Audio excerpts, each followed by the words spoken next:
Honorary Knight of Mondstadt, the Tumaini of Natlan, or the great hero of Nodcry. Well, you sure have your finger on the pulse. We've barely caught our breath since Nodcry, but it sounds like you've already heard about what went down. News travels fast on the wind. But before I can turn your tales into tunes, I need to hear them from the horse's mouth. My wine and my lyre are at the ready. Amazing! Incredible! The Rapier of Solnari and the Doctor? Truly a tale for the ages! So, I'm guessing the wild hunt is a thing of the past now that... Seems that way. We were kind of focused on dealing with the Doctor, though. Well, that's good to hear. Hey, now that the Northern Abyss calamity is finally resolved, Varka must be getting ready for the triumph. I haven't seen him in the longest time. He must have... Hooray! Paimon was wondering about that, too. He did call you Barbados, but... let's call it half asleep. I was resting my eyes in the Thousand Winds Temple one day when I heard a commotion outside. It was a young knight who had journeyed there in search of trials and oracles after hearing some tall tales at the local tavern. In fact, all that awaited him were moss-covered walls and an angry ruin guard. But he seemed completely unfazed, laughing heartily as he sent the ruin guard's missiles flying off into the horizons. Huh! They must have been making quite a racket if it was enough to wake up the tone-deaf bard. Yeah, it sounded kinda like...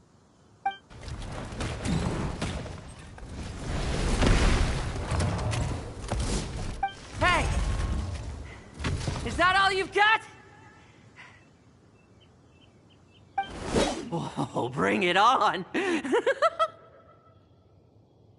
like that.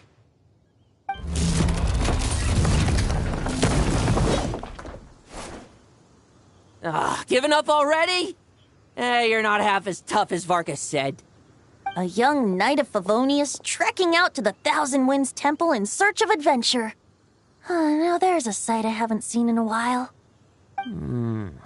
A bard in green clothes. Does this mean... Oh, you're Venti? I was just wondering I was gonna track you down. Oh, so you were looking for the tone-deaf bard? Strange place to start your search.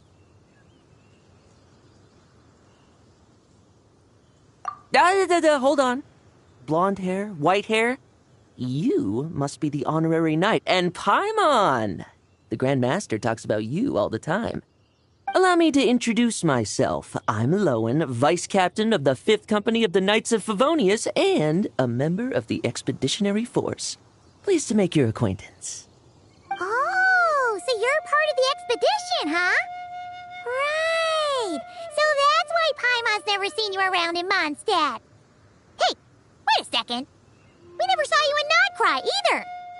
That's probably because when the Wild Hunt was still running rampant, I spent most of my time out on my own, making mincemeat out of monsters. I barely went back to base at all.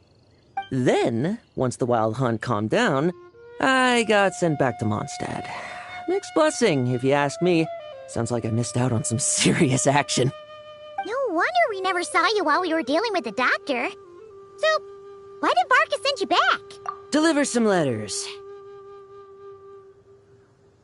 There's one for the Knights of Favonius, one for the church, another for the Dawn Winery, at least... Jeez! How many people has he sent to deliver his mail now?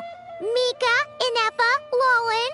He should just hire a full-time... In fact, he's earned himself a new nickname. Let's go with...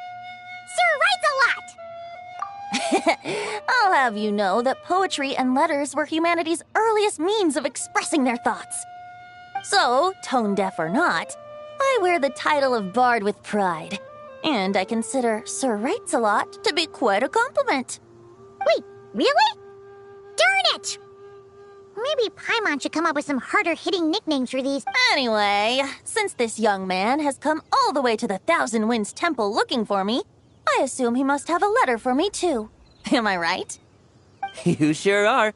To use the Grand Master's own words. This one is for the bard in green clothes. These doesn't really have an address as such. You could start by asking around in Mondstadt, or maybe try your luck at the Thousand Winds Temple. I figured that since there was this punching bag here, ruin guard, I could get some practice in while I was at it. So, I came right here the second I got back to Mondstadt. That Varka is so slapdash sometimes. It's a good thing we happen to be nearby. Oh, he also said to remind you to write back.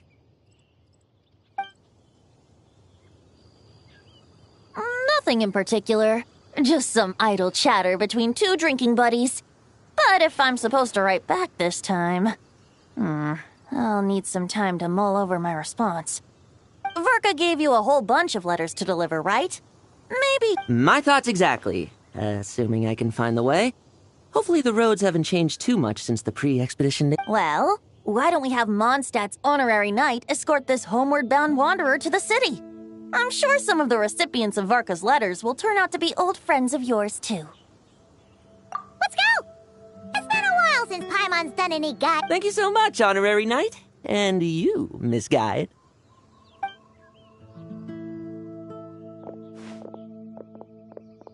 The abyss. Get home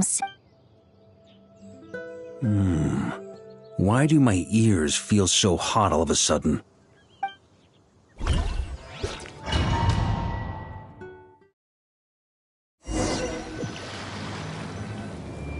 Surely there's no way anyone found the secret stash of cash in my office. That would be... Grandmaster! Bad time to get distracted. Watch out! Enemies approaching! Huh? Oh, it's just a few stragglers. They're no real... This expedition is almost over. We just need to deal with these We will make our triumphant return!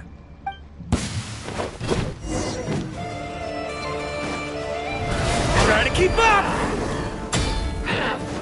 Barrier sweeping in!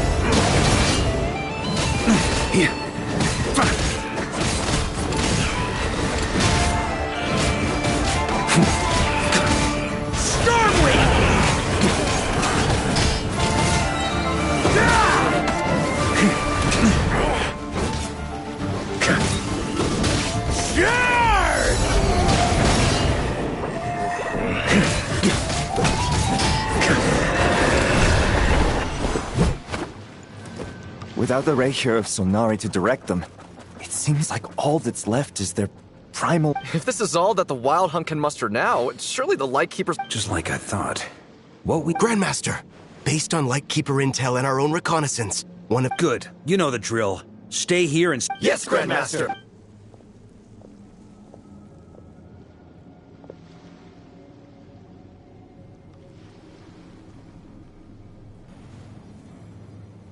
We meet again, Andreas.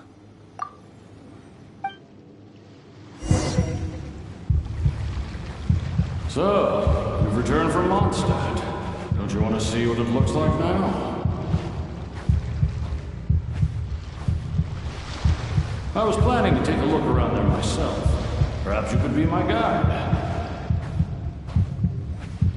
What's this? An echo from 1,000 years ago?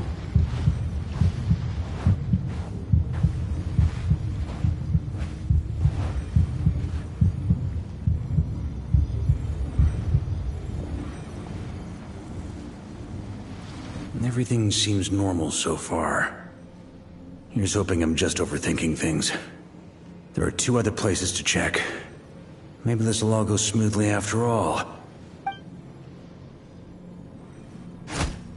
It's your turn, my friend.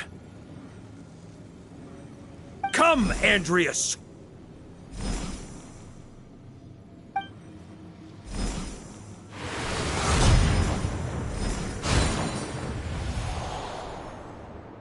Although, for returning to your old home, perhaps Andreas is a little too ostentatious. Boreas. Huh? Injustice. Corruption. Iniquity. Is the surface world still as wretched and foul as ever? Answer me. heir to the knighthood of Boreas. Looks like I'm not getting out of this without a fight.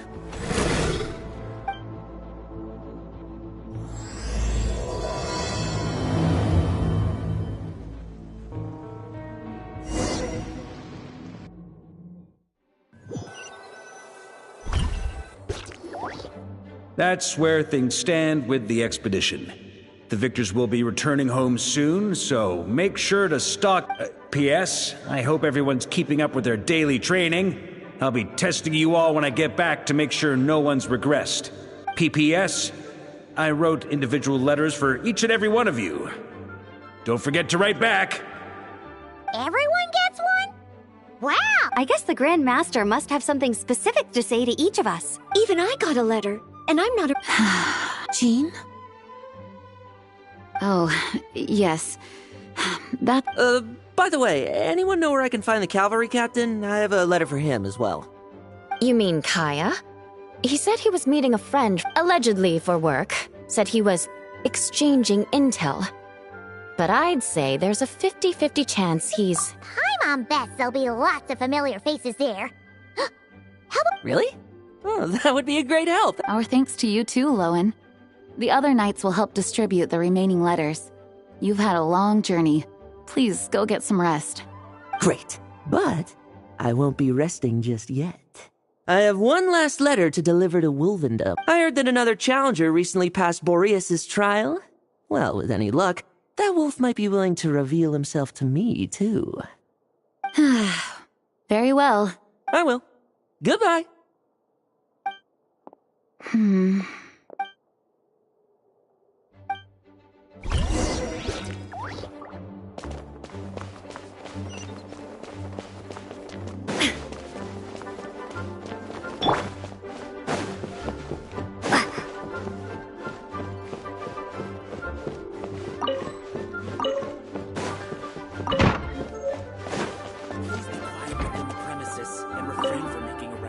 Okay, we'll deliver the...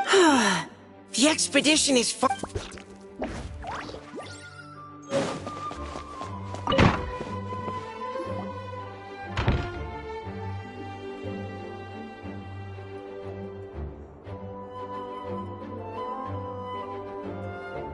Honorary Knight, you're still here? Huh? But Varka's coming back. The situation is not... True. From what you and Lowen have told me, it seems that Mondstadt no longer faces any threat from the perils of the North, be they the Wild Hunt or the Doctor. And yet, for some reason, I can't help but recall something. If I don't make it back from this expedition, you'll have to assume the mantle of Grand Master. If it comes to that, remember to train the next Knight of Boreas in my stead. I've planted some promising seeds in Mondstadt, but they still need time to grow. Some have yet to master the art of social interaction. Some don't yet understand that they too need protecting. And some, well, some might not even want to be a knight yet. What's wrong? Well, there's no need to frown. I'm going on an expedition, not marching to my death. This is all just a contingency plan until I return. I leave... The lineage of the Knights of Boreas has nearly been extinguished twice in Mondstadt's history. The first wandering knight to claim the title arrived in Mondstadt 1,000 years. He was as free as the wind. He left no succession plan behind. Even his name was lost to history. The title of Boreas could have disappeared from Mondstadt just as he did. But he had an informal disciple, a knight named Ravenwood, who admired the Knight of Boreas greatly. Ravenwood's valor and swordsmanship earned him the Wolf Spirit's recognition. When the old aristocracy tried to regain power, Ravenwood came once more to Mondstadt's defense. From then on, the title of Knight of Boreas was passed down from generation to generation within the Knights of Favonius. Wolf spirit?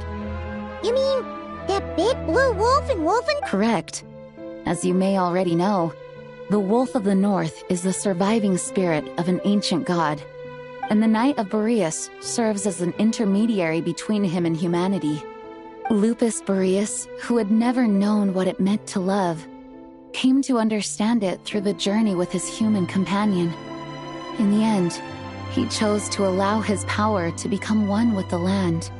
This was once a well-known tale in Mondstadt, but these days, few people are aware that the starting point of the Wolf King's journey was not Mondstadt, but Nodcry. Huh?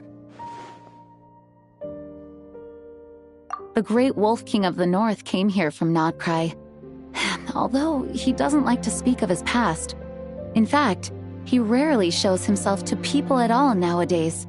As such, this tale can only be found deep within the Knights of Favonius library. Even among the Knights of Favonius, few are aware of it. The Grand Master didn't disclose any concrete objectives before departing on his expedition. I couldn't help but wonder whether it might somehow be related to Nodcry's Wolf of the North. I kept my speculations to myself, however. Sharing them would only spread unwarranted suspicion toward the Four Winds among the people of Mondstadt. You experienced the turmoil caused by Duval and the East Wind's actions for yourself. Surely you can understand my concern? No wonder Varka wasn't clear about his motives. Is that what he was worried about? Very possibly. He was probably also reserving judgment. Having heard about your experiences in Nodcry, I now suspect that the Grand Master hadn't yet ascertained the true identity of our enemy at that time. And as it turns out, the calamity born in the north wasn't an ancient god, but rather the Wild Hunt and the Doctor. I guess we were both jumping to conclusions.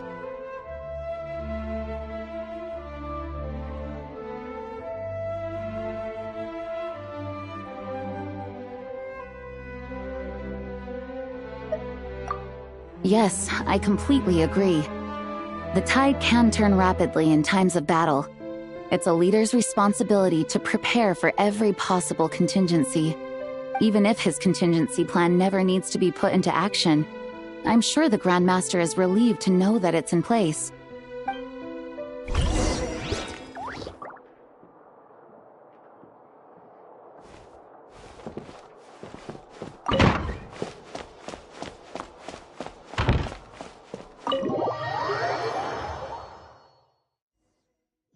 Into a pretty long conversation, huh? We should probably go deliver those letters to the Angel Share now.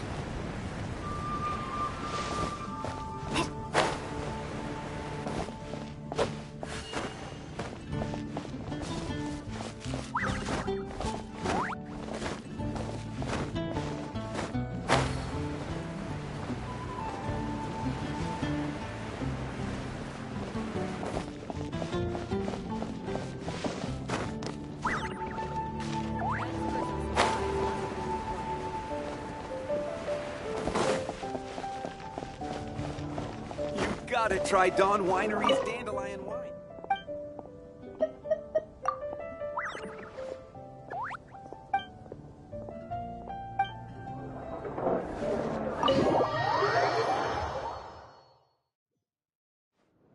When you're mixing drinks in hot weather, start by pouring in cold water and add ice cubes.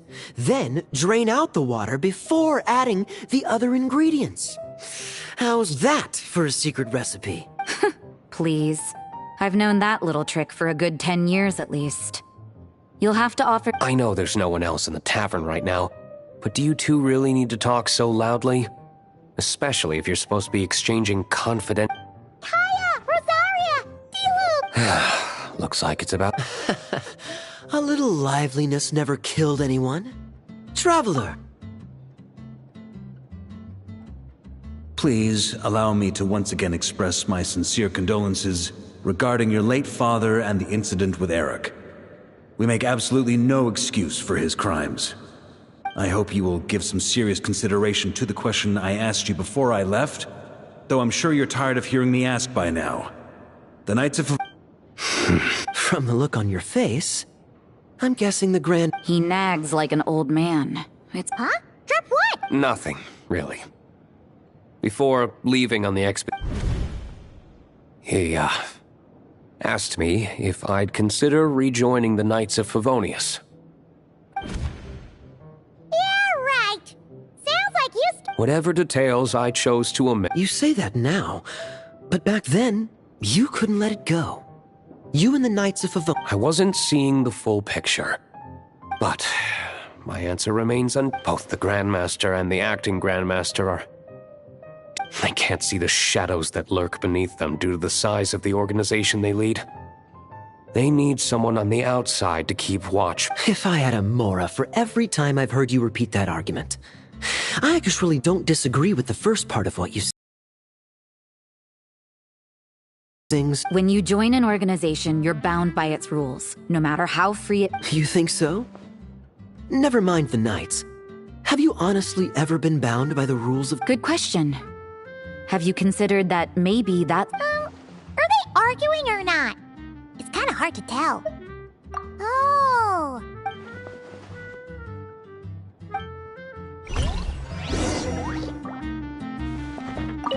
What should I report back to public order inside the city?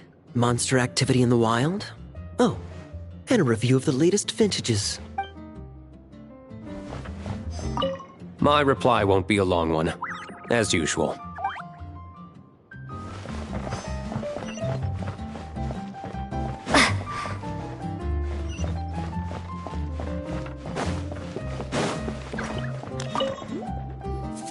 If you hadn't had to deliver that guy's mail, you wouldn't have been subjected to all this tedious arguing. When I write— It's no trouble. Lowen did most of the work. We just volunteered to do the last leg of the journey. Mostly so we could come say hello.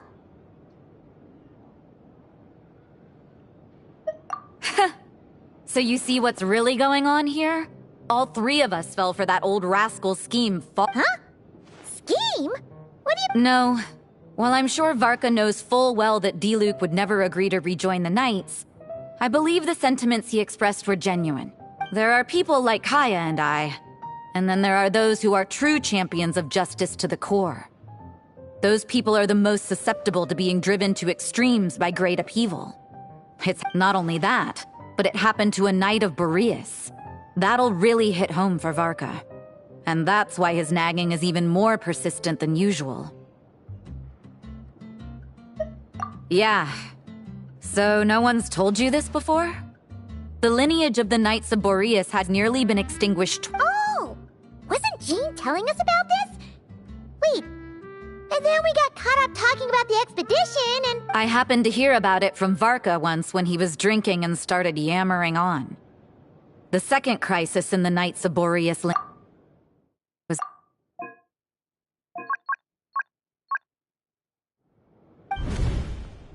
Although the Knights of Boreas are meant to be intermediaries between humans and wolves, in practice, very few of them have been truly recognized by Lupus Boreas over the past millennium. Of those who have, the best known are the first Knight of Boreas, Ravenwood, the wolf pup Rostam, and Varka himself. But 500 years ago, there was one who earned the respect of Boreas even before gaining the title. He was a disciple of Rostam. They thought he would become the mightiest Knight of Boreas who ever lived. He was the perfect knight. Righteous, principled. His name was Roland, the blood-stained knight. Yikes! Bloodstained Knight? That sounds a little ominous. Well, apparently his original title was the White Knight. But he lost countless comrades during the Abyssal Calamity 500 years ago, including his tutor and mentor, Rostam. The endless bloodshed stained his sword and armor a crimson as deep as black, transforming the White Knight into the Blood-Stained Knight.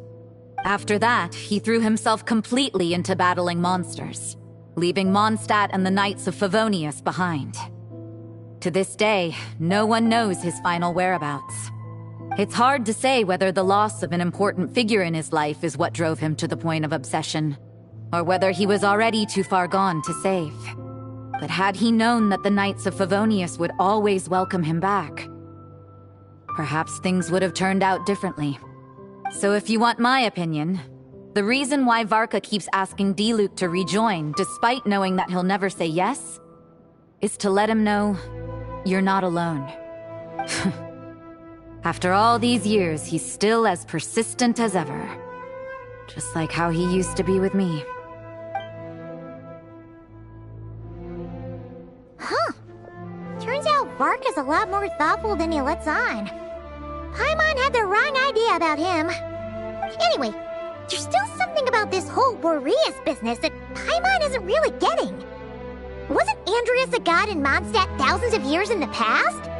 If so, why did Jean say that Boreas and the Wandering Knight only arrived here just 1,000 years ago? Plus, Paimon's super curious about what happened to Roland.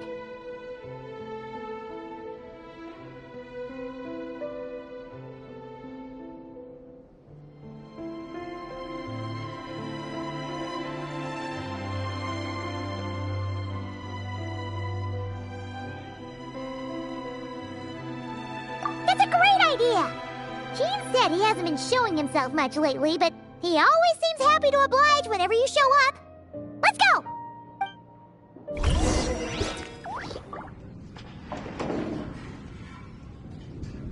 Come, my friend.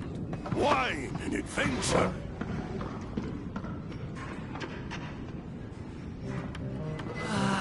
Even if you are a close friend.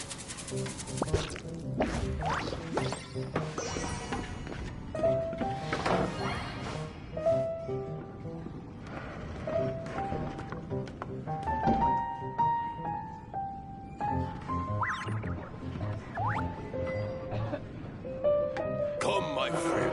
Wine and adventure.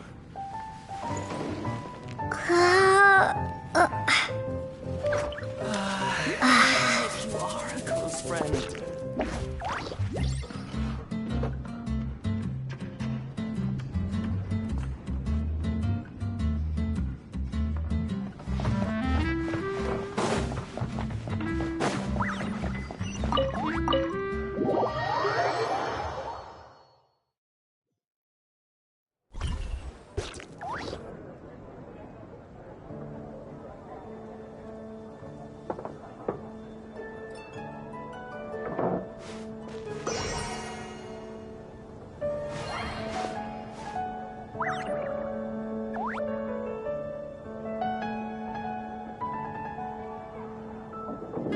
Come in, take a seat. We have a few specials today at Angel Share. Protect you.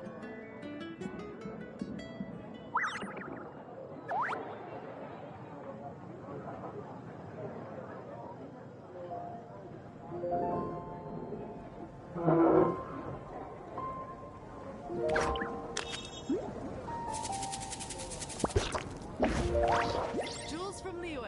Come take a look. Be safe. May the animal work on it. You gotta try Dawn Winery's Dandelion Wine.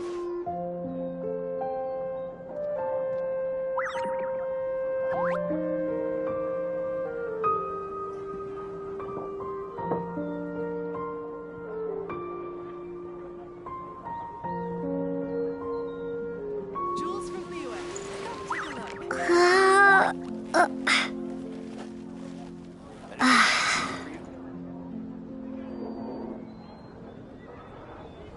Come in, take a seat.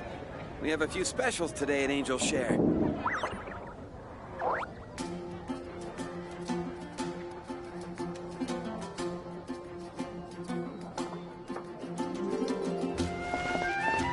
Jules from Liyue. Come take a look.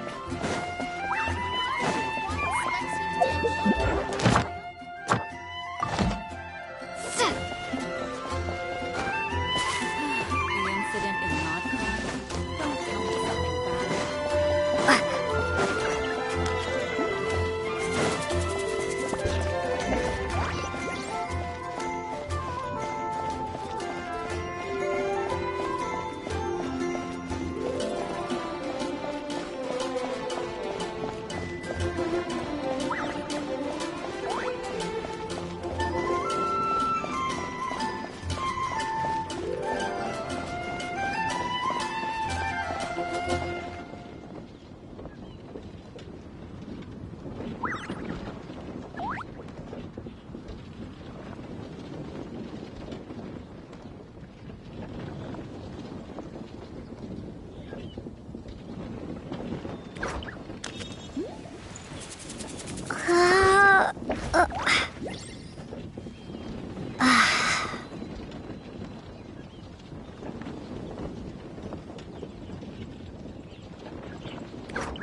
What's going on here?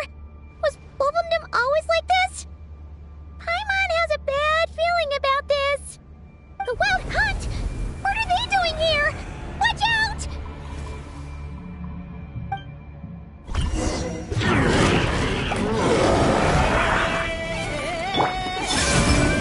Rain outlines your fate.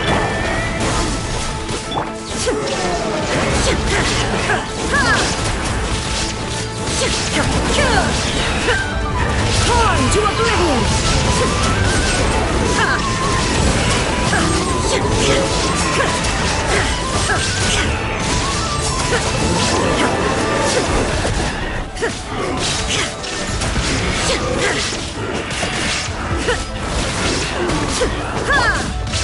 Surge, unlit night.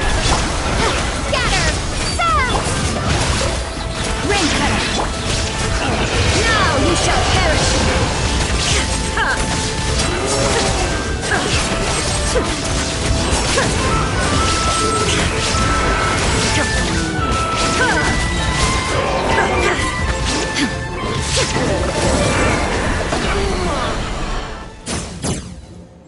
Oh, are you alright?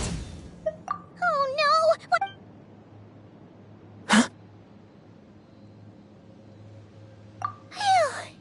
Stop right there. Answer me this. 2 letters? Wasn't it 3? Okay. Well, Paimon's coolest naive expression doesn't appear to be an act. Hey! What are you trying to say? Wait, what? Paimon passed a test? Really? Ha! She didn't even realize she was taking one! You may dispense with your suspicions. The wolf pack has borne witness. They fought against the aberrations that encroached upon this land. And our attackers showed no ability to disguise themselves this time. A familiar... Well, if the boss of Wolfendom has vouched for you, I guess I should apologize for doubting you just now. Sure was. Fortunately, my experience in Nodcry didn't go to waste. Turns out the Wild Hunt all feel the same when you stab them. Something seems wrong with that old wolf, though.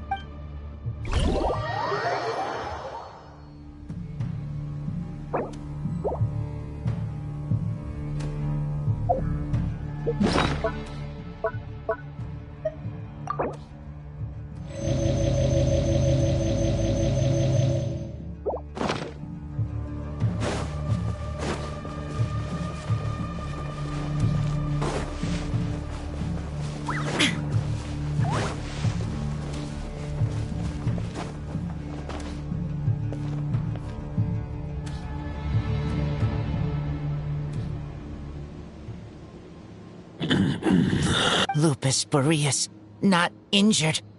Why so weak? You are not to blame. They followed my trail from the distant north across the ley lines. They sought to corrupt the territory I protect.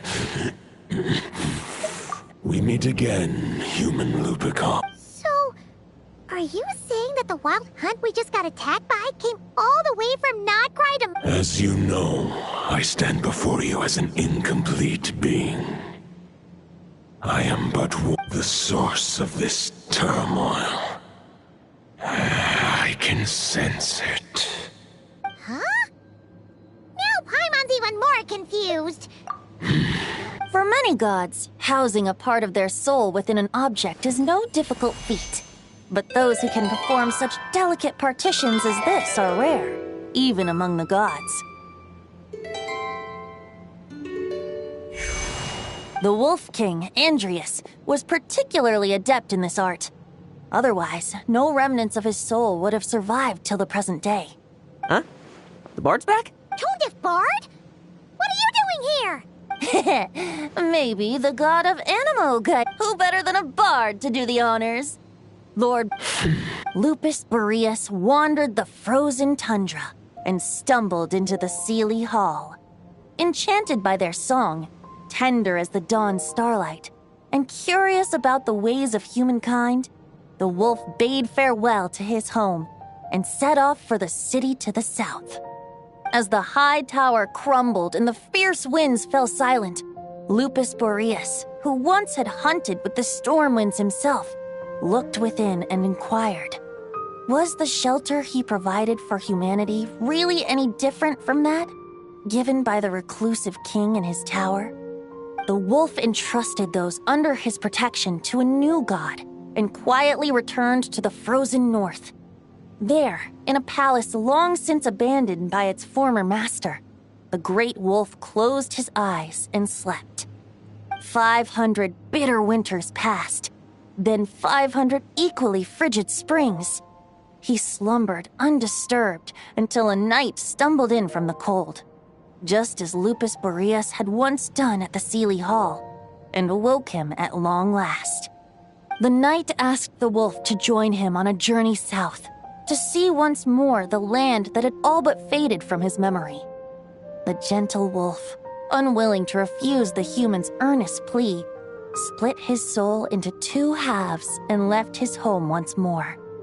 Seeing how the ice and snow had given way to verdant plains, hearing the laughter and song that now filled the once somber city, the aging Lupus Boreas turned to his friend, the god of Animo, and remarked, "So, this is the world the humans dreamed of." Though the knight's journey was not yet over, the wolf chose to bid farewell to his companion here. He had written the end to his story. What knowledge he had been gifted flowed into the land.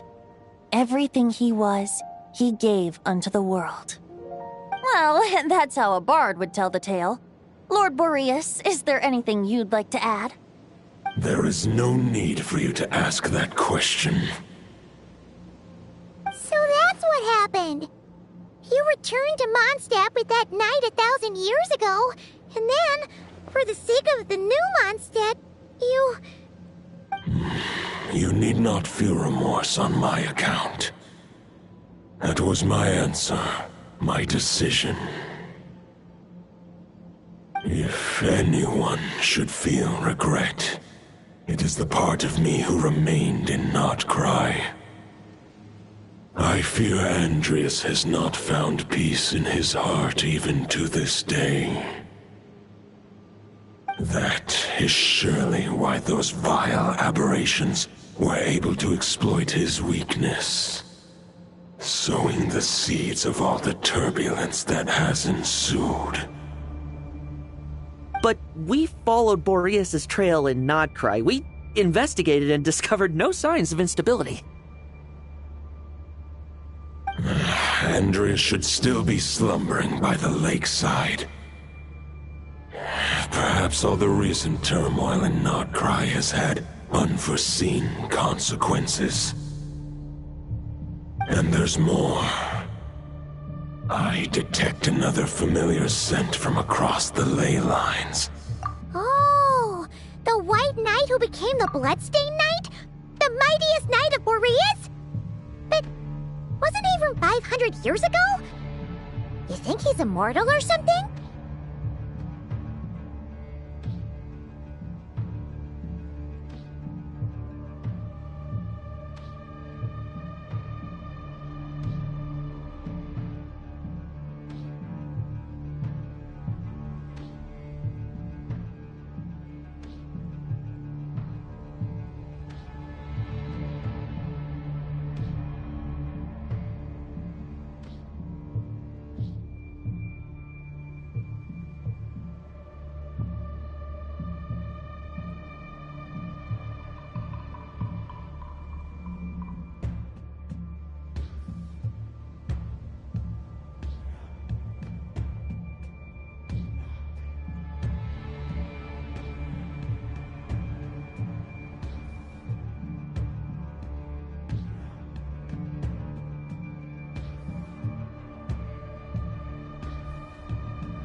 I remember him as just a man.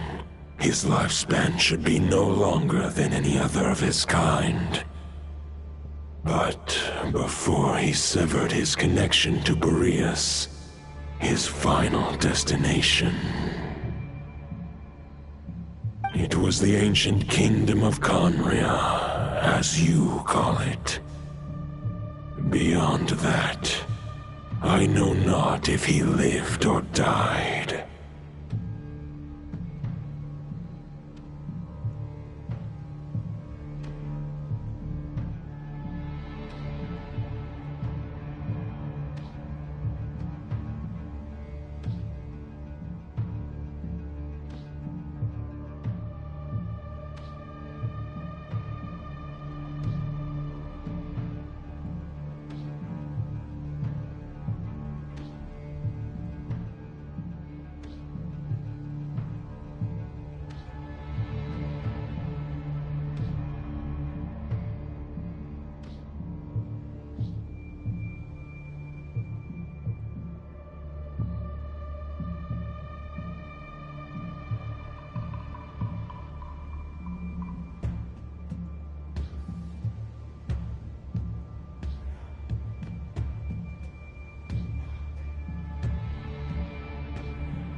If you want to get to the bottom of this, I'm afraid you'll have to make another trip to Nodcra. As luck would have it, another old friend of ours just so happens to be free right now.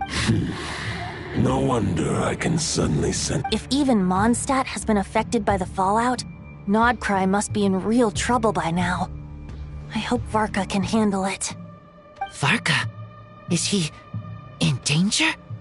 I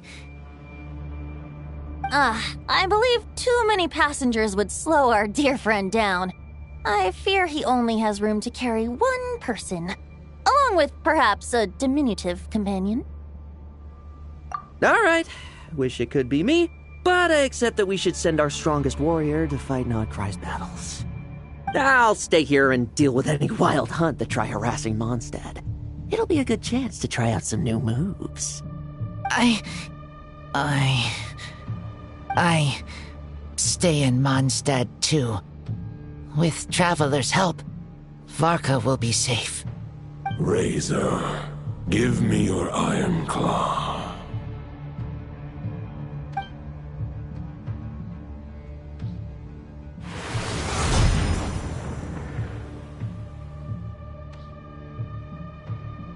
Golden-haired traveler. It is a wolf spirit. It contains my power and thoughts. Though I have given him a piece before, this should bring him new strength. The Dominator of Wolves once bestowed the power of his soul upon his pack, strengthening their hearts and sharpening their claws and fangs. But human hearts and flesh cannot bear the soul of a wolf directly. It would be akin to forcefully merging a human and a wolf into one being. They would descend into chaos. To prevent the entanglement of souls, the most I can do is temporarily house my power and thoughts within claws and fangs wrought of steel. Although, truth be told, that knight does not lack for power. What he needs more is the thoughts within. But I shall leave this for him to explain.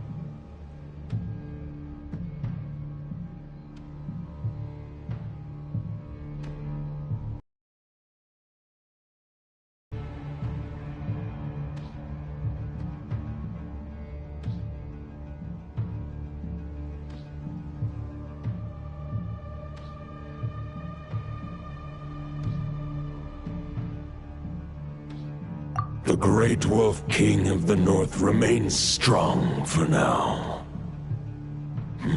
Besides, do I not have the protection of my Lupacol?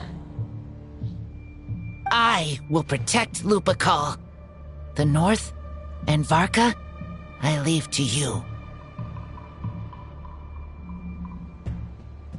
Just give me the word whenever you're ready.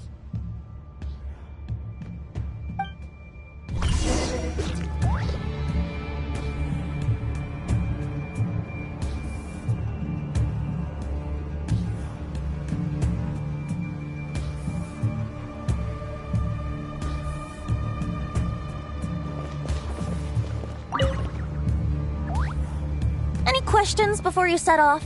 Better ask now. You'll probably have to hit the ground running when you get to Nodcry.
the root of this turmoil, he once left instead, he returned to the north and slumbered for 1,000 years before finally journeying back, under the name of Boreas, with the first knight of Boreas to witness the new face of Mondstadt. When the wolf spirit could no longer maintain his physical form, Boreas chose to pour his power into the ley lines. With that, he became the North Wind of Mondstadt, as he is still known to this day. Any questions before you set off? Better ask now. You'll probably have to hit the ground running when you... 500 years ago, Roland seemed destined to become the mightiest knight of Boreas ever to have lived. But he was too pure of heart. He believed firmly in his own ideals of chivalry, vowing to eliminate all injustice from the world. But the world had never been perfect and pure, nor would it ever be. Neither his mentor, the wolf pup Rostam, nor the Grand Master, known as the Lion of Light, could persuade him to temper his obsession. But what was the scent that reeks of blood that Lupus Boreas sensed? And what is its connection to Conria and the Abyss? Perhaps you will uncover the truth in Nodcry. Any questions before you set off? Better ask now.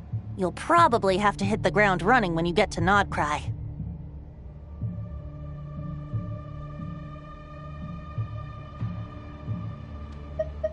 The soul of a wolf is as unyielding as ice, and Andreas is a master of molding and shaping it. His people once drew great strength and wisdom from the wolf spirit. But human hearts and flesh cannot contain the soul of a god. Attempting to place the wolf spirit in a human vessel would slowly devour their sense of self, even if Lupus Boreas did not intend for that to happen. That's why Lupus Boreas developed the technique of imbuing weapons with his soul.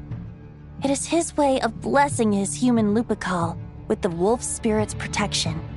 In fact, there is an ancient song that tells this tale. A weapon once of common iron, now through friendship turned divine.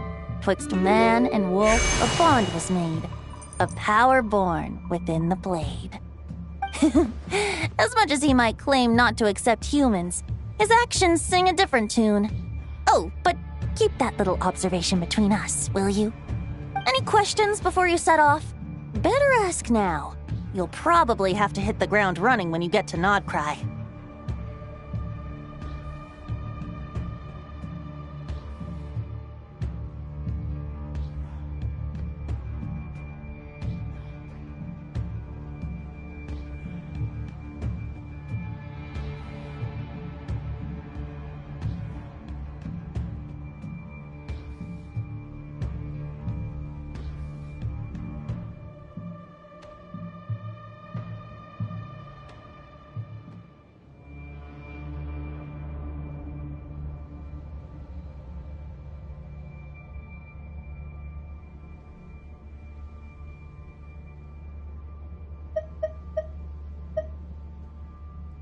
The soul of a wolf is as unyielding as ice, and Andreas is a master of molding and shaping it. His people once drew great strength and wisdom from the wolf spirit. But human hearts and flesh cannot contain the soul of a god. Attempting to place the wolf spirit in a human vessel would slowly devour their sense of self, even if Lupus Boreas did not intend for that to happen. That's why Lupus Boreas developed the technique of imbuing weapons with his soul. It is his way of blessing his human Lupical with the wolf spirit's protection. In fact, there is an ancient song that tells this tale. A weapon once of common iron, now through friendship turned divine. Twixt man and wolf a bond was made, a power born within the blade. As much as he might claim not to accept humans, his actions sing a different tune. Oh, but keep that little observation between us, will you? Any questions before you set off? Better ask now. You'll probably have to hit the ground running when you get to Nodcry.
All right.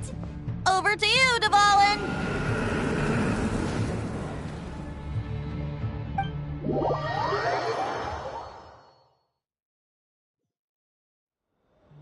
The Knight of Boreas awaits below.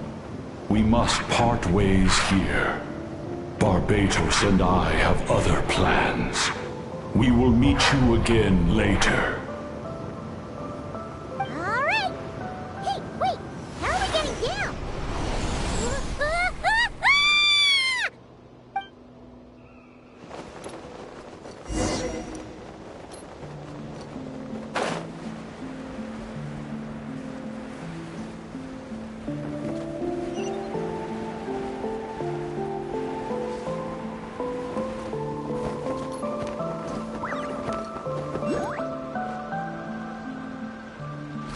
Hold the line! The enemy's on the brink of collapse! Grand Master!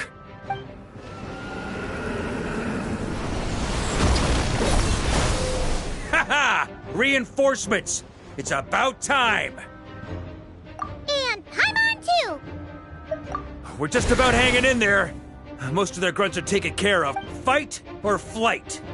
What will it be? As expected, this hastily summoned Wild Hunt, but they have served their purpose. I now understand your tactics. Farewell, heir to the knighthood of Boreas.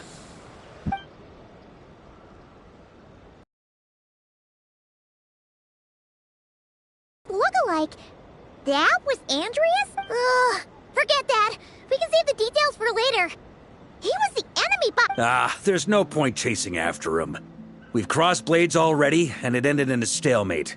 Right now, there's nothing we could do. True. We're still not certain of his true identity, but whether he's a god corrupted by the Abyss or a legendary knight, killing him might be just about possible. Especially now that... The difficult part is... we can't... Huh? No. Judging from our skirmishes so far, I don't think he's got any special abilities of that caliber. Nor does he have the ridiculous level of power wielded by the Five Sinners. But, compared to Rerir, our current foe clearly has a better understanding of how to exploit Nodcry to his advantage. Particularly when it comes to Andreas' remnant soul. Exactly. Sounds like you realize what I managed to cut off a sample from our foe, which Albedo and Durin are analyzing as we speak. We still have some big challenges ahead before...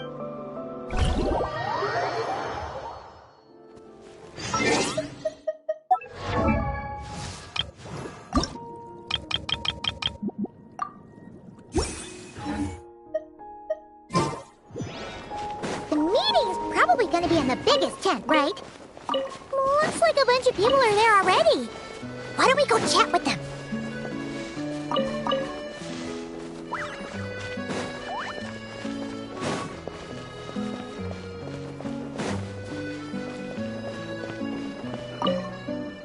Hey, Honorary Knight. Looks like Albedo and Durin are just wrapping up their analysis. You want to wait for them? Great.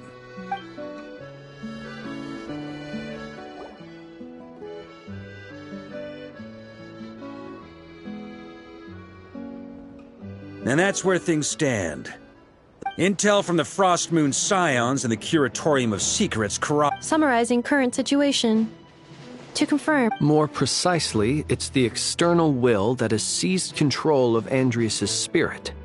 Namely Roland, the Bloodstained Knight. Whoa. Hold on. I'm completely lost. Isn't Roland some Mondstadter from like 500 years ago? How'd he suddenly get wrapped up with a god from 1,000 years in the past and the present-day Wild Hunt? Allow us to explain that part. Are you familiar with compensation mechanisms? When an organism sustains damage, relevant tissues will undergo changes to offset the loss of function. For example, when one kidney is damaged, the other will be strengthened to compensate. Or, when a main artery is blocked, the collateral vessels become more active. Similarly, when the Wild Hunt lost their leader, the Abyss harnessed the memories that flow throughout the ley lines to fashion a new one. fit for the present circumstances. That new leader is a mirror image of Roland, the Bloodstained Knight.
Right. No matter how strong the compensation is, it will never quite match the functionality of the original organ. The Roland replica can't possibly imitate Barrier's overwhelming power, nor his ability to disguise himself as others. So, the Abyss made use of the connection between Roland and Boreas to compensate for this lack of power. The replica corrupted and took control of Andreas as he slumbered by the bank of Eimsvartnir, ultimately manifesting as the giant beast that you all witnessed. However, exactly why the Abyss chose Roland to mimic, and indeed how it was able to do so, remains unclear. I guess he must have gotten caught up with the Abyss or Nodcry somehow during his wanderings through Tevat. But we can keep those questions on the back burner. Okay, Paimon gets all that, but what did you mean when you said we can't kill him right now? We can't kill him right now because a dead god may prove more dangerous than a living one. From intelligence gathered during the expedition, we have reason to believe that the power released when a god is felled can have catastrophic consequences for us mortals.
Worse still, the wrath that remains after a god's passing becomes a source of endless turmoil.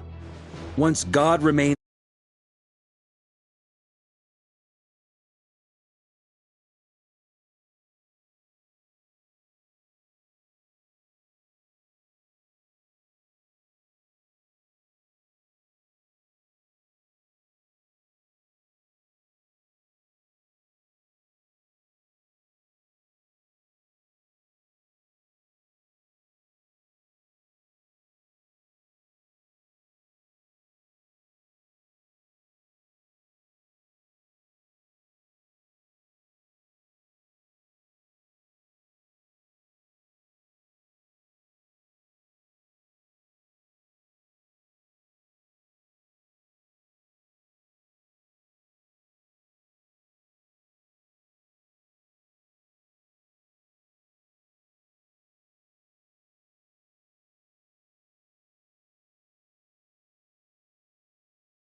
This land has already been ravaged by the wild. Query. While I can indeed find records of disasters in that land, the passing of the Pyro-Archon's flame is a common occurrence throughout history, and even the part of Andreas who remains in Mondstadt has experienced death once before, has he not? Great question. Glad you asked. Honorary Knight, you said Lupus Boreas gave you a token to pass on to me? Please, present it now.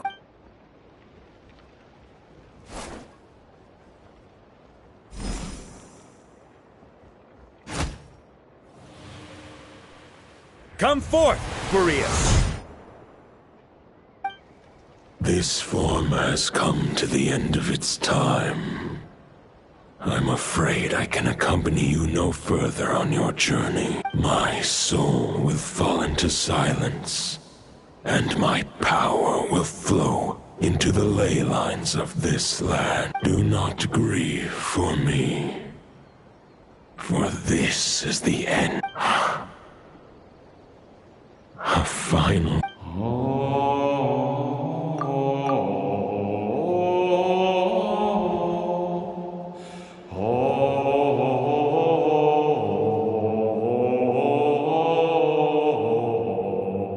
You saw it too. You must have keen powers of perception. Not that it surprises me. That was Boreas' final thoughts before merging with the ley lines. It's the reason Mondstadt remains unharmed by his god remains. In his final moments, he made a choice to give everything he was to the ley lines. All to protect Mondstadt from harm. Sounds like Andreas spent thousands of years searching for his place in the world, too. Yes. And now our task is to return the answer he found, the decision he made, to Andreas' heart. Only then can he break free from the corruption and control of the Abyss, and make that decision once more.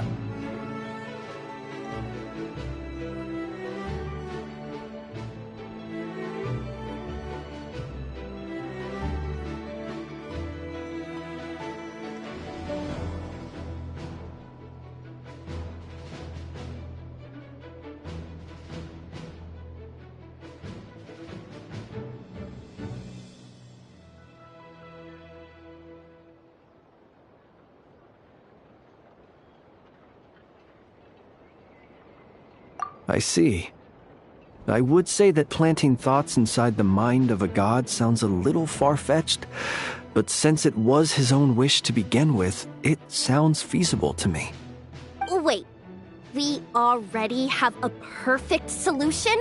Then why are we even having this meeting? Let's go do this thing! Ha ha ha. If only it were that simple. Unfortunately, this one thought alone is unlikely to be powerful enough to break through the Abyss's control and reach Andreas' heart. We need to find a way to make the thought within this sword stronger and more resilient. For now, Boreas needs all his remaining strength to fight against the abyssal corruption to Mondstadt's ley lines. He can't afford to send us any more of his power. However, since his form was unstable during his journey with the first Knight of Boreas, many wolf spirit fragments were left behind along the way. If we can collect those fragments, we can use them to strengthen the decision to merge with the ley lines. So we need to retrace his steps and look for random fragments? But they could be anywhere between Notcry and Mondstadt. It'll be like looking for a needle in a haystack. You don't need to worry about that. There's a few fragments left to gather in Notcry, but apart from that, most of them are already inside this sword. I've been collecting them during the whole expedition. Huh? Wait, really? I mean, it's an expedition, not a stroll in the park. Each step of the way, we've been hard at work planning for every possible contingency. Not just the wild hunt in the Abyss, but ancient gods remaining in Notcry. Sounds like this plan was a long time in the making. It's almost as if you foresaw the future. As a matter of fact, I did. I caught a glimpse of fate's reflection. But I can't take credit for it. It was all thanks to the help of a few friends.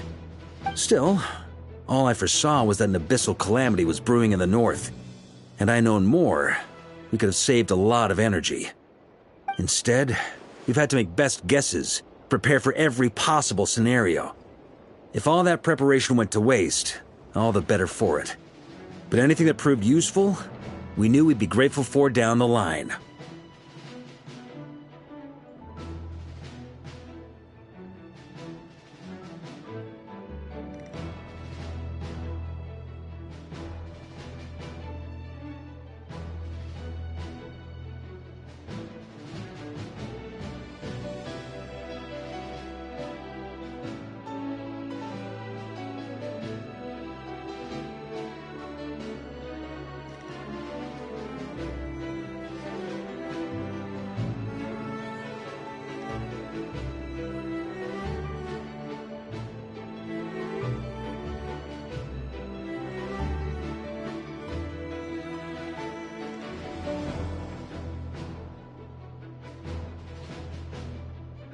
Sure is. Just one crucial step remains. We need to gather the last few wolf spirit fragments scattered around Nodcry, and use them to make the thought within this sword as strong as it can possibly be.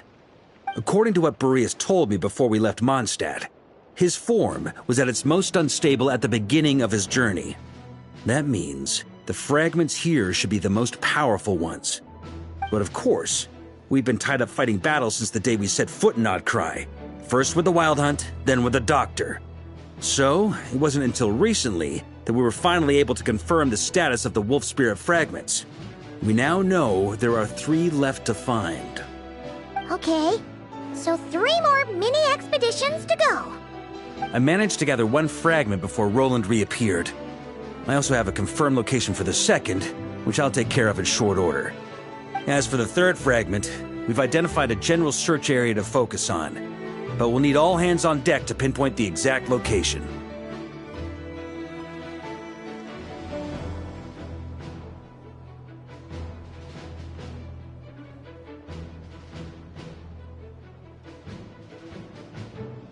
The final snag is that since our foe is a replica of Roland, he too will be aware of Andrias' history.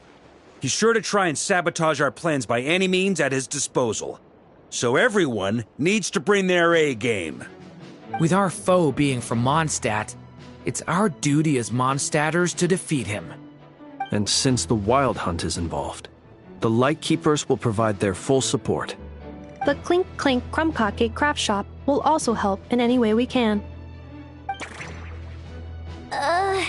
So what do they need me here for? Wait, I think maybe I signed a contract at some point. Didn't exactly scrutinize it, though. I mean, who actually reads those things anyway, right? Ah, great. Knew I could count on you all. Lastly, our friend from the Curatorium of Secrets will provide intel and relay battlefield communications. Looking at you, Yehoda. So, you'll be darting back and forth across the battlefield, dodging the Wild Hunt and the shadow of an ancient god. I'm impressed by your courage, Miss Yehoda. Rating for Yehoda updated. Higher quality ingredients will be used to prepare your future meals. Darn it! I should have known this payday wouldn't come that easy. I'll deal with the second Wolf Spirit fragment, which we already know the location of. The moment you make any progress with Fragment 3, be sure to give me an update. Traveler, could you join me in retrieving Fragment 2? I have a feeling that your unique constitution might come in handy.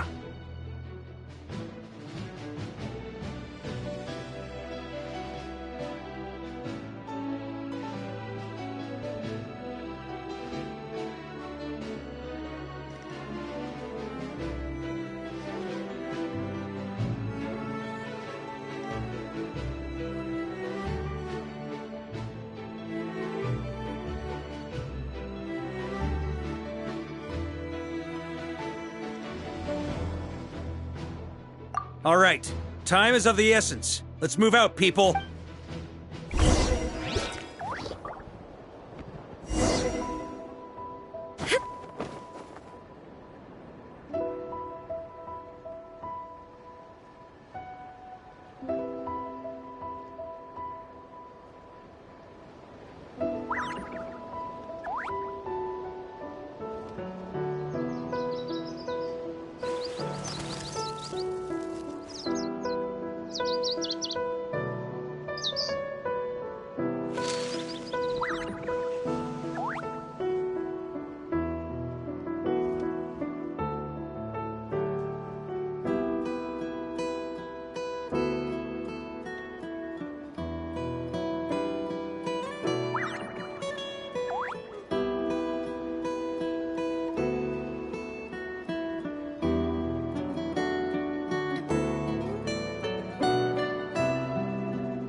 The world remains constant over the centuries, but human life is like the dew at dawn, or a bubble rising through water.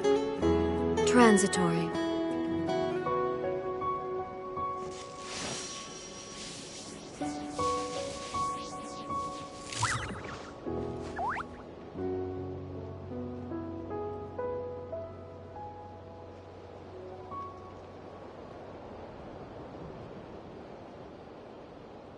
All the world holds dear is but a backdrop of constant motion. I stand before it, alone and unchanging.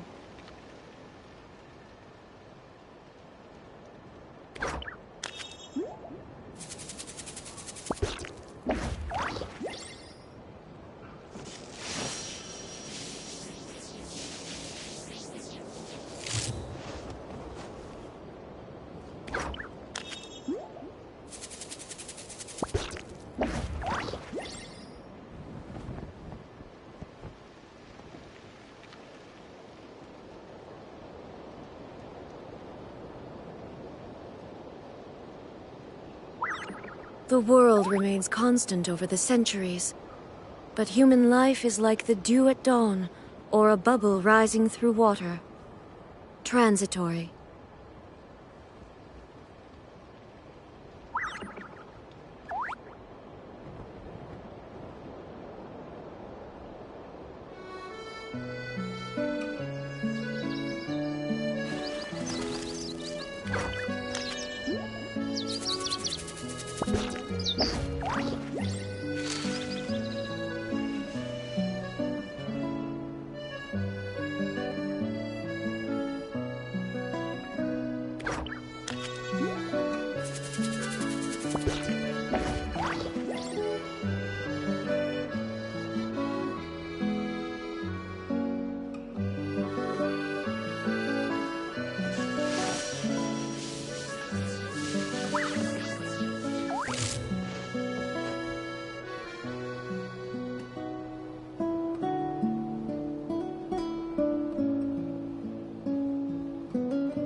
Inactivity serves no purpose whatsoever.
The world remains constant over the centuries, but human life is like the dew at dawn, or a bubble rising through water.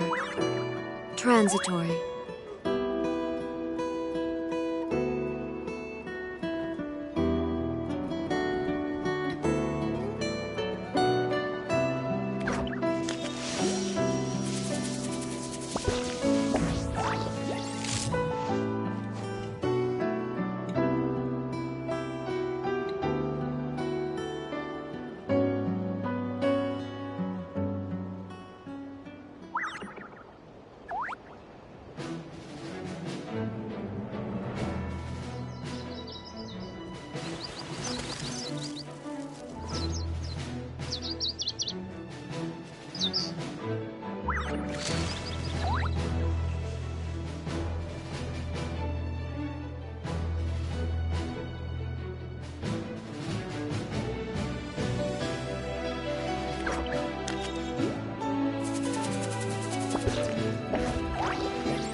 All the world holds dear is but a backdrop of constant motion.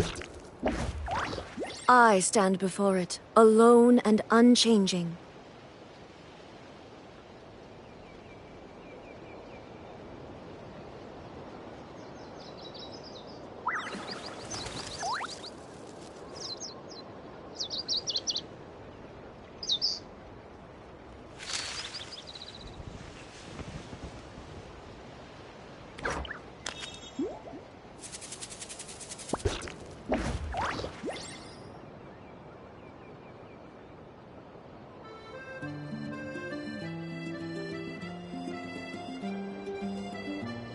Inactivity serves no purpose whatsoever.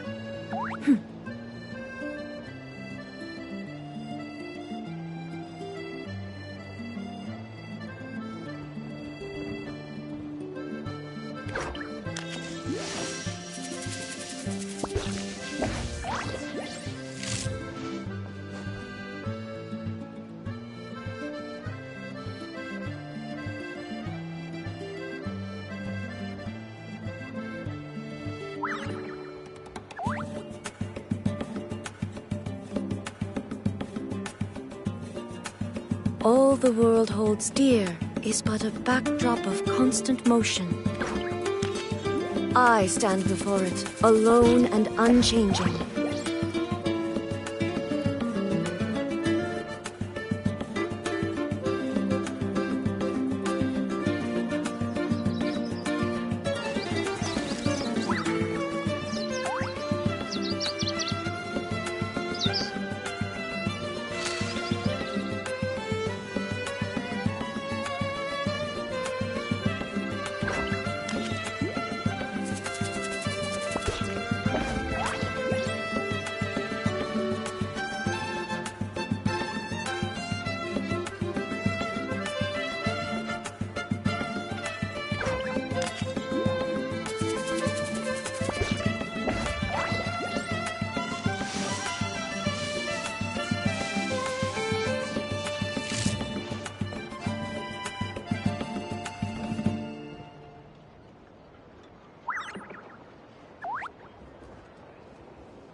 Inactivity serves no purpose whatsoever.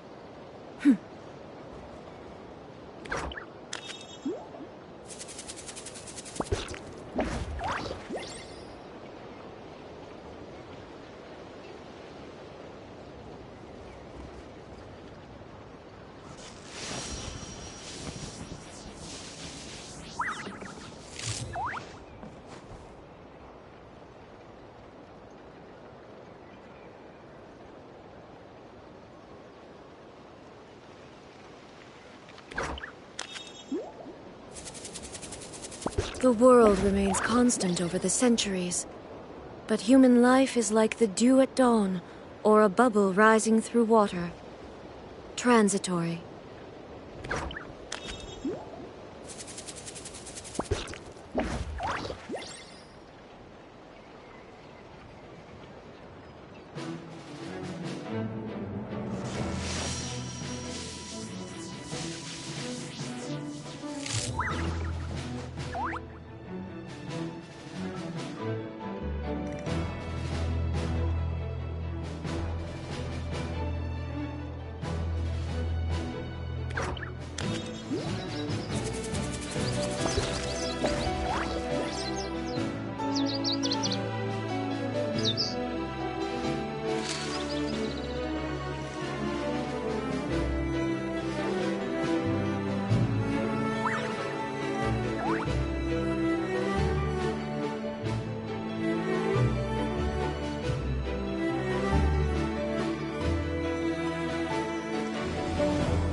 All the world holds dear is but a backdrop of constant motion.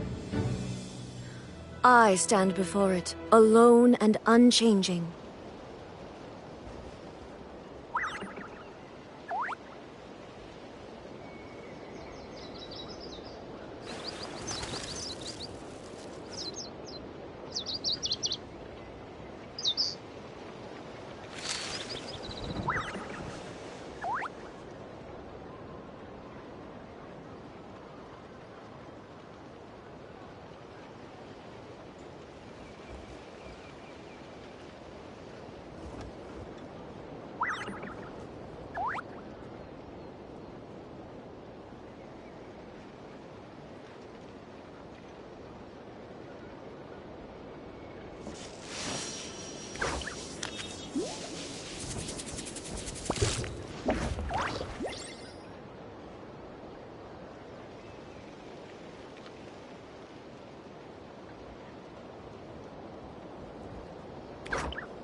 Inactivity serves no purpose whatsoever.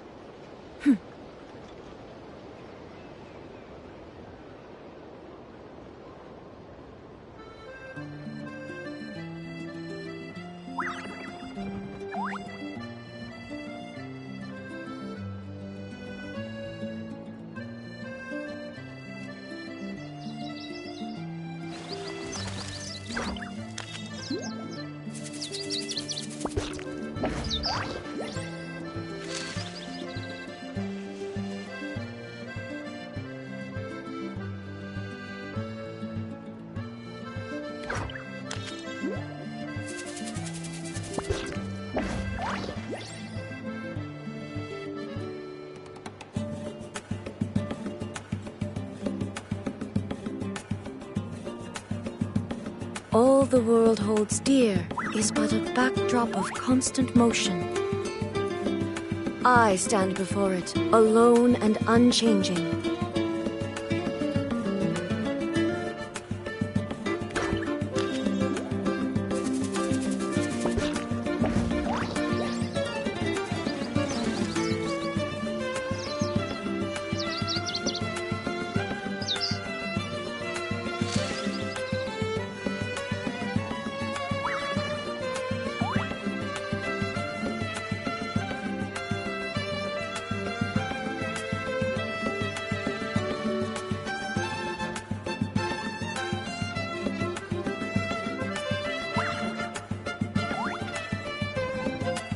Inactivity serves no purpose whatsoever.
All the world holds dear is but a backdrop of constant motion.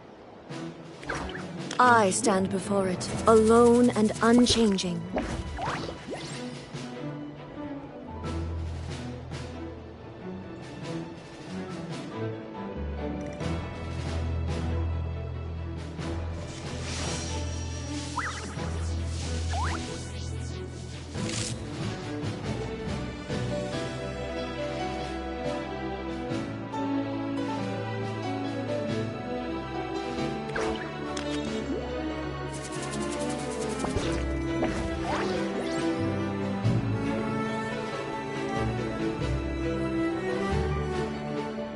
Inactivity serves no purpose whatsoever.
All the world holds dear is but a backdrop of constant motion. I stand before it, alone and unchanging.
Inactivity serves no purpose whatsoever.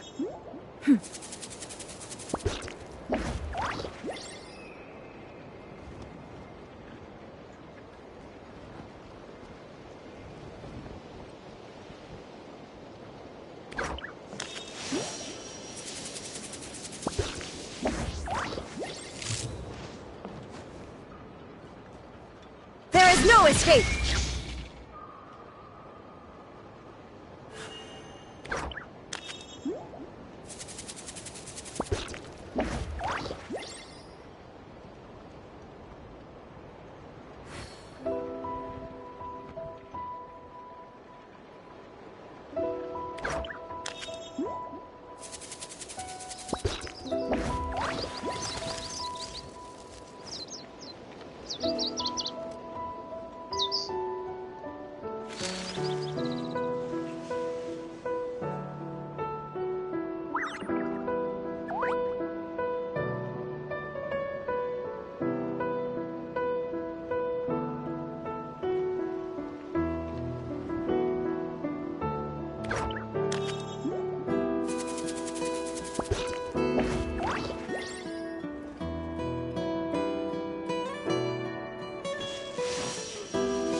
All the world holds dear is but a backdrop of constant motion. I stand before it, alone and unchanging.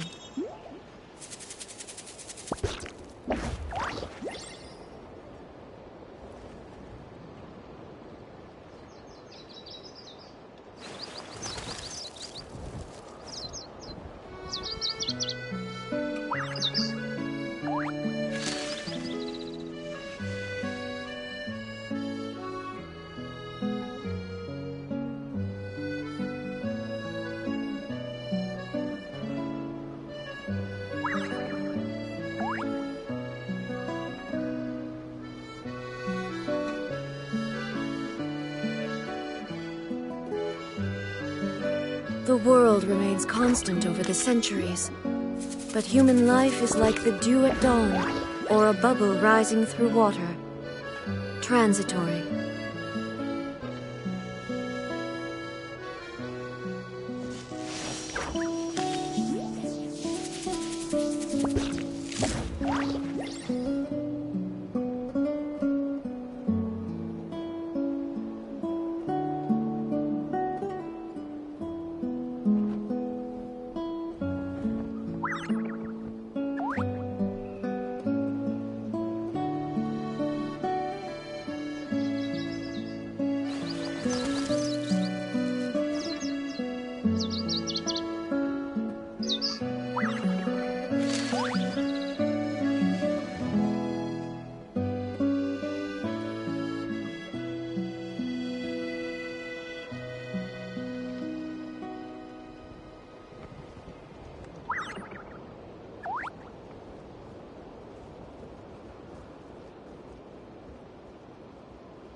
Inactivity serves no purpose whatsoever.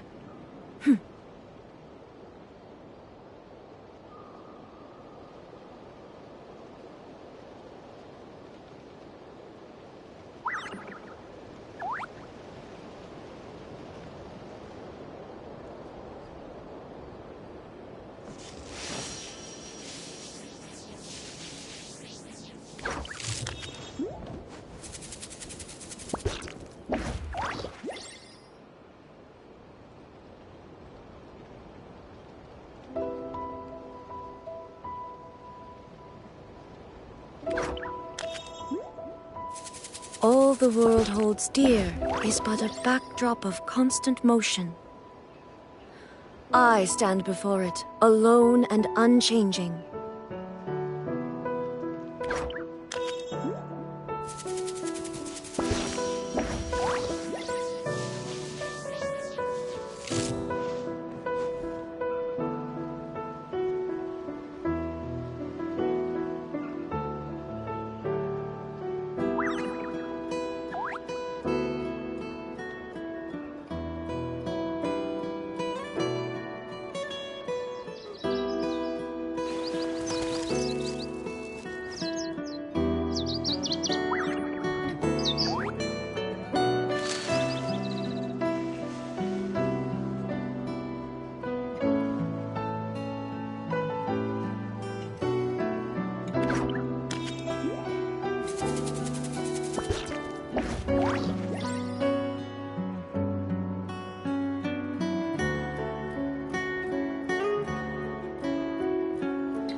The world remains constant over the centuries, but human life is like the dew at dawn, or a bubble rising through water.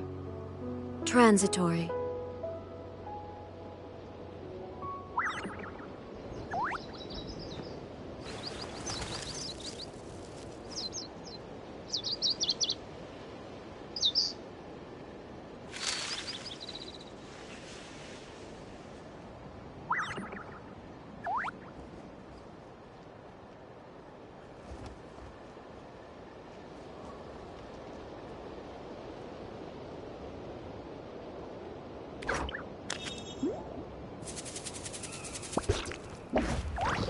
Inactivity serves no purpose whatsoever.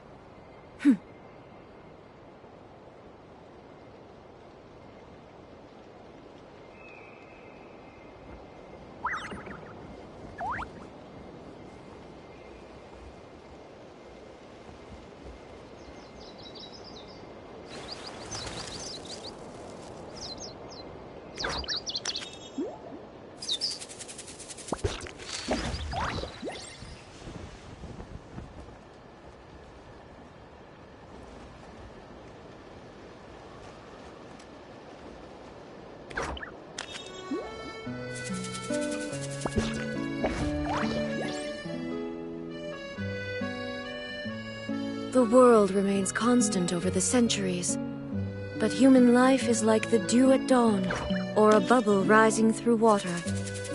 Transitory.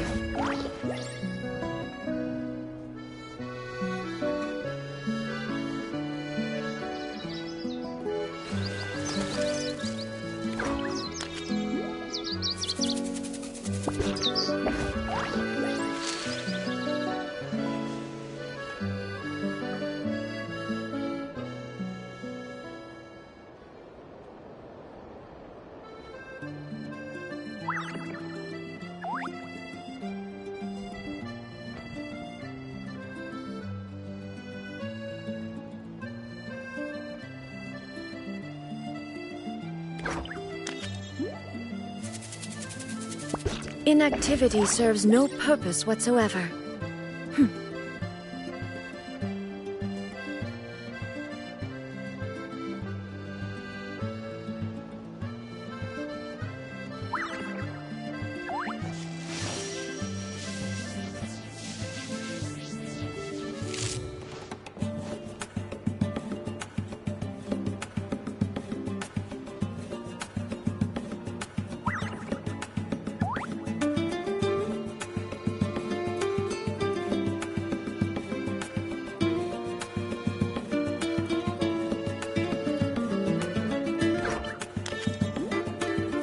All the world holds dear is but a backdrop of constant motion. I stand before it, alone and unchanging.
The world remains constant over the centuries, but human life is like the dew at dawn, or a bubble rising through water. Transitory.